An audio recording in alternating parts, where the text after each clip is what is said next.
Eh bien, parlons d'abord des élections locales et justement, l'organisation des élections, la décentralisation, le découpage électoral sont des sujets majeurs qui font l'objet de débats, surtout au sein de la classe politique togolaise.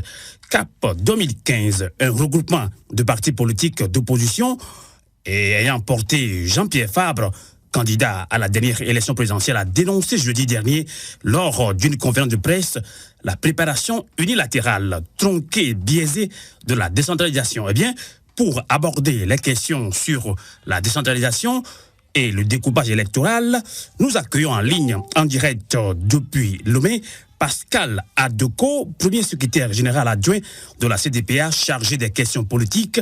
Il est également membre de la conférence des présidents de CAP 2015. Pascal Adoko, bonsoir. Bonsoir. Merci de nous accompagner en direct depuis Lomé. Justement, outre vos soupçons de visée électoraliste de la gestion cavalière du dossier, vous affirmez que la voie suivie par le gouvernement est de nature à créer des problèmes au sein des populations. Alors, Pascal Adoko, pourriez-vous expliquer ces propos? letogovie.com. Merci. Bon, disons que le gouvernement, par son attitude, est en passe de créer des problèmes multiformes au sein de la population. D'abord, pour la méthode. Actuellement, le gouvernement agit avec un document sous le manteau. L'absence de transparence, vous convenez avec moi, dans la démarche, fait que les remous au sein des partis politiques, de la société civile et même de la population, ces remous sont inévitables. Ensuite, le gouvernement a décidé de discuter en priorité avec, à notre goût, les moins concernés par le processus. Le chef de l'État a reçu les chefs traditionnels. Ils sont, selon notre constitution, gardiens des us et coutumes. Ils ne sont pas à notre goût les premiers concernés. Est-il allé leur dire que bientôt leur mission administrative se termine avec les élections locales? Nous ne le savons pas. Absence de transparence. Mais ce qui nous a encore surpris, c'est que le lundi ou mardi prochain, on nous dit que la diaspora sera saisie par le gouvernement. Mais, écoutez, comment parler d'élections locales à la diaspora alors même que cette diaspora n'a pas de droit de vote? C'est curieux. C'est d'ailleurs le lieu pour moi, au nom de CAP 2015, d'inciter les membres de cette diaspora togolaise à exiger comme condition préjudicielle à toute discussion avec notre gouvernement le droit de vote. Ça, c'est clair. Très important pour nous. Ensuite, on va également saisir la communauté internationale. Comment aller vendre à des partenaires des choses qu'on n'a pas encore discutées et arrêtées avec son peuple? Cela nous paraît un non-sens. On peut multiplier les exemples dans ce domaine. Mais maintenant, dans le contenu même du document qui circule sous le manteau à Lomé, ce document laisse transparaître des choses encore plus graves. On voit un saucissonnage des communes qui, curieusement, épousent les contours des suffrages du RPT Unir. En somme, des communes personnelles ou particulières de RPT Unir. Ce n'est pas normal. Mieux, sur le plan administratif,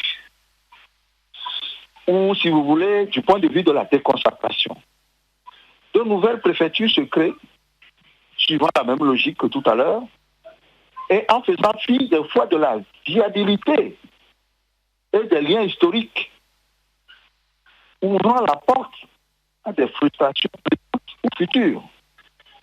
Je vous donne des exemples. letogovie.com. Dans notre pays, les cantons existaient avant. Mais le gouvernement du général Eyadema, jusqu'à son fils Faure Gnassingbé, a créé des cantons sur des bases instrumentalisées, si vous voulez. Au point que des cantons ont été saucissonnés. Et aujourd'hui, la loi de décentralisation qui porte effectivement sur les cantons, qui doivent être des communes d'office, ne sont pas viables. Et donc, aujourd'hui, on a du mal à transformer ces cantons en communes du fait des erreurs du passé. Comme quoi nous payons les errements d'hier. Eh bien, donc, voilà un peu...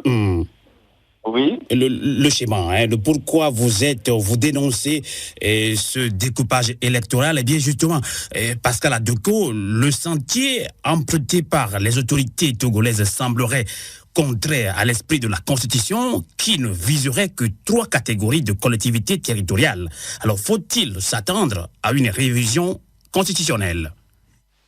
Oui, justement, c'est pour ça d'ailleurs que nous les attendons au carrefour, puisque de toute façon, les 3 paliers que sont la région, la préfecture et les communes, qui aujourd'hui, par rapport à ce qu'ils nous présentent, veut escamoter la préfecture, il faut absolument réviser notre constitution.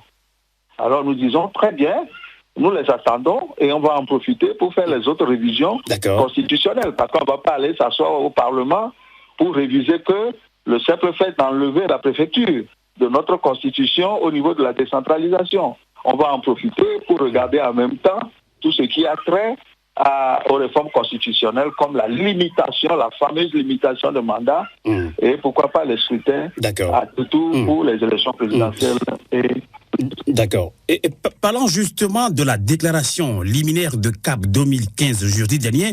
Alors, vous affirmiez aussi que la décentralisation, selon la conception du gouvernement, laisserait peu de place à une administration locale autonome. Alors, Pascal Adoko, à quoi bon la décentralisation? Le Togovie.com. Alors, écoutez, effectivement, quand on parcourt les documents qui circulent sous manteau à Lomé, on a comme l'impression que le gouvernement hésite à transférer les compétences claires au niveau des structures décentralisées.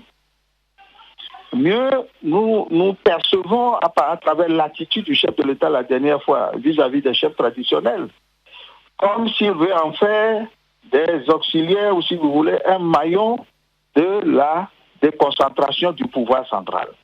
Ce faisant, ces chefs traditionnels risquent de cohabiter avec les élus et les maires. Alors, vous comprenez déjà que les conflits sont en perspective si on se réfère au passé où justement ces chefs traditionnels, de par l'histoire de la colonisation jusqu'à ce jour, ont joué un rôle administratif. Comment vont-ils cohabiter? C'est le moment de rappeler tout simplement aux chefs traditionnels qui ne sont que des gardiens des us et coutumes pour laisser la gestion du développement aux élus locaux. Et on ne le sent pas, on sent que le gouvernement a envie de manipuler encore la chefferie traditionnelle pour, si vous voulez, mettre le bâton dans les roues éventuellement aux élus locaux. Et puis mieux, on assiste aujourd'hui à un renforcement plutôt des structures déconcentrées. Par exemple, ces préfectures qui se créent, alors que nous sommes à l'orée de la déconcentration. On ne comprend pas très bien quelle est la logique du gouvernement. On s'interroge, on se demande si on ne va pas vers des coquilles vides.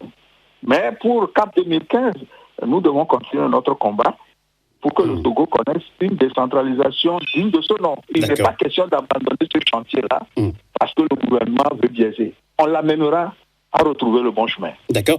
Pascal Adoko, justement, vous êtes, je le disais, vous êtes le premier secrétaire général adjoint de la CDPA chargé des questions politiques et vous êtes également membre de la conférence des présidents du CAP 2015.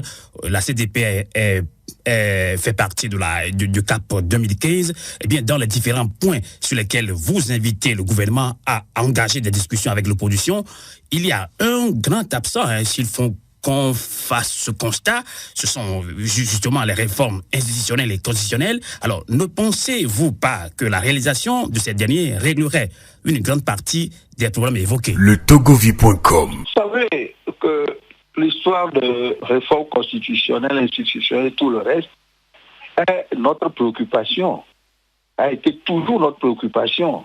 Et nous nous sommes battus par le passé et nous continuons de nous battre pour ça. Mais le vrai problème au Togo, c'est que la volonté politique n'existe pas au niveau du pouvoir. Et voilà. Donc, aujourd'hui, il ne s'agit pas de poser des conditionnalités. Il s'agit de faire une lecture intelligente de la situation pour amener justement le pouvoir à procéder à ces réformes-là, puisqu'aujourd'hui, il est impossible de faire une élection pour la décentralisation, de faire des élections locales sans retoucher à la Constitution, si on s'en tient au schéma qu'ils sont en train de bâtir. Donc nous allons profiter de cette occasion-là pour faire ces réformes afin que le Togo se libère de lui-même et que nous allions de l'avant. Parce que le refuser, je ne sais pas comment ça va se passer. Donc Pascal Adoko, vous allez insister sur l'opération de ces réformes-là, réformes institutionnelles et constitutionnelles avant l'organisation des élections locales. Vous savez, je préfère ne pas parler de dire avant ou après. Je dis, nous voulons les deux et nous y travaillons. Parce que nous n'allons pas nous embarquer dans des considérations qui, demain encore, vont se retourner contre nous. Si le pouvoir veut respecter notre Constitution, alors le schéma qu'il présente aujourd'hui n'est pas possible. Maintenant, s'il veut modifier cette Constitution, nous ferons en sorte que la modification soit globale et toutes les questions qui sont restées en suspens soient réalisées. Voilà le schéma que nous adoptons. D'accord. Une dernière question rapidement pour vous libérer en direct depuis Lomé. Les locales et la décentralisation sont dans les débats politiques depuis des années, voire des décennies au Togo. Eh bien, votre regroupement politique ou votre parti politique ont-ils conçu depuis des projets de politique ou de décentralisation disponibles à mettre sur la table ou sur la place publique afin que les Togolais puissent juger de la qualité des deux projets? Pascal Adoko. Oui, comme je vous le dis, au niveau de CAP 2015, on s'est levé très tôt. Et notre démarche a été la suivante. Il a été demandé à chaque parti politique d'élaborer son projet de décentralisation, ce qui a été fait. Et après, au niveau de CAP 2015, nous avons fusionné notre vision pour en faire un document unique qui est aujourd'hui là. Et c'est d'ailleurs sur cette base-là que nous émettons des critiques par rapport à ce qui circule sous le manteau. Donc, nous sommes prêts. Nous avons un document sur la décentralisation de CAP 2015 qui est prêt et qui sera mis sur la table pour discuter avec les partenaires politiques, notamment le gouvernement.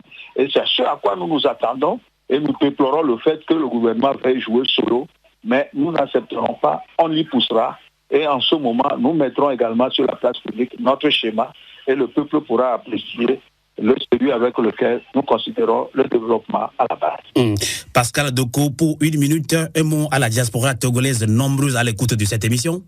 Je salue cette diaspora courageuse. Le Togovie.com. J'invite ceux qui sont portés par le découragement à reprendre la lutte, parce que abandonner serait un choix que nous ferons pour la servitude volontaire et ce n'est pas acceptable.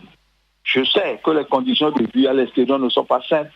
Les gens travaillent beaucoup, ils aident nos populations, qu'ils continuent. Nous nous battrons à l'intérieur ici pour qu'ils aient le droit de vote, mais je leur demande également de se battre là-bas et particulièrement à partir de mardi prochain, quand le ministre de l'administration sera là pour leur parler de décentralisation, qu'ils exigent, je dis bien qu'ils exigent leur droit de vote. En ce moment-là, de concert, nous allons pousser cette lutte à la victoire et remettre notre pays sur les pieds et les rails. Voilà notre message pour cette diaspora que je qualifierais de diaspora chérie. En tout cas, merci beaucoup Pascal Adoko, premier secrétaire général adjoint de la CDPH chargé des questions politiques. Vous êtes également membre de la conférence des présidents de CAP 2015. Merci et bonsoir. Le Togovie.com. Je vous remercie pour cette opportunité et je dis bonsoir à tous les Togolais et à tous les auditeurs.